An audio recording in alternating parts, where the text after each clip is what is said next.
Les positions proclives ont pour objectif de faciliter l'exposition chirurgicale ou de réduire le saignement ou la pression intracrânienne en positionnant le site opératoire au-dessus des cavités cardiaques. Leur bénéfice doit systématiquement être opposé au risque de complications, en particulier cardiovasculaires. Une inclinaison supérieure à 20 degrés entraîne une réduction du retour veineux et du débit cardiaque chez le sujet sain. L'activation du baroréflexe permet, en augmentant les résistances vasculaires, une limitation de cet effet. L'installation en proclive doit toujours être progressive pour permettre cette adaptation, qui de plus est limitée par l'anesthésie. En cœlioscopie, l'insufflation péritonéale majore ses effets et sera préférentiellement réalisée avant l'instauration du proclive. Le risque commun à toutes les positions proclives est celui d'embolie gazeuse. Il est majeur en position assise en raison du gradient de pression entre le site opératoire et les cavités droites du cœur. En neurochirurgie, lorsque la pression veineuse diminue, les sinus duraux ne s'affaissent pas lors d'une effraction veineuse, majorant ainsi le risque embolique. Cela justifie dans certaines équipes l'usage d'un monitorage spécifique pour la détection péropératoire des emboles gazeux.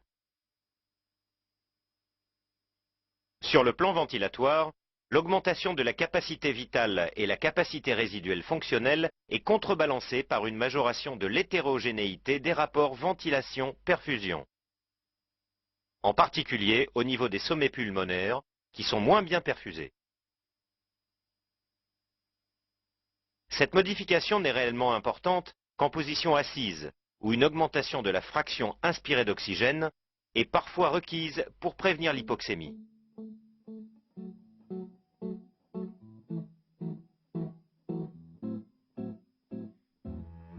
La position assise.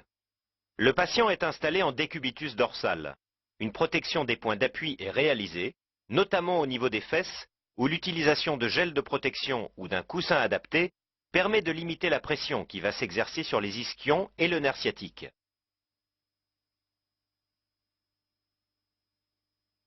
Les talons, les creux poplités et les omoplates sont les autres points à protéger.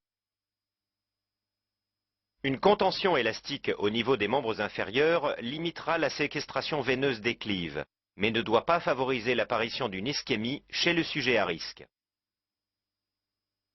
Afin de permettre l'adaptation baroréflexe et la compensation de l'hypotension posturale, la mobilisation des différents segments de la table sera toujours réalisée lentement, en contrôlant le cas échéant les variations hémodynamiques induites à chaque palier.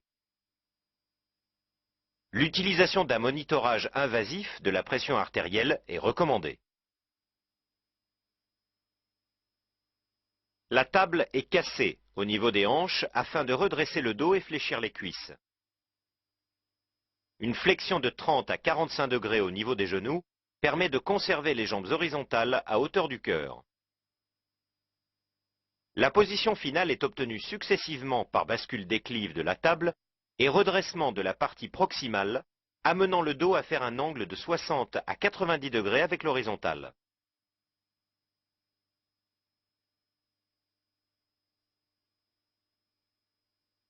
En neurochirurgie, la tête est le plus souvent maintenue par une têtière à prise osseuse, qui sera préférentiellement solidarisée à la partie de la table correspondant au tronc, plutôt qu'aux cuisses, afin de faciliter l'abaissement rapide de la tête en cas d'embolie gazeuse.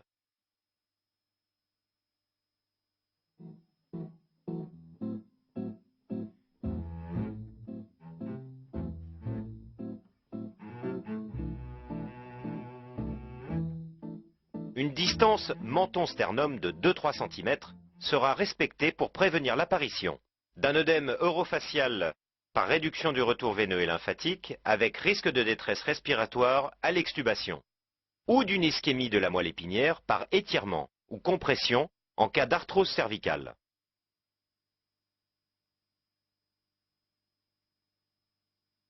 Une auscultation pulmonaire sera systématiquement réalisée après toute modification de la position céphalique, en raison du risque de mobilisation de la sonde trachéale et d'intubation sélective.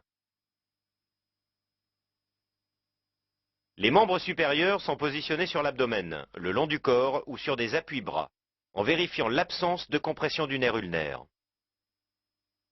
La flexion des cuisses doit être contrôlée, ne pas générer d'étirement du nerf sciatique, de compression abdominale ou du paquet vasculo-nerveux inguinal.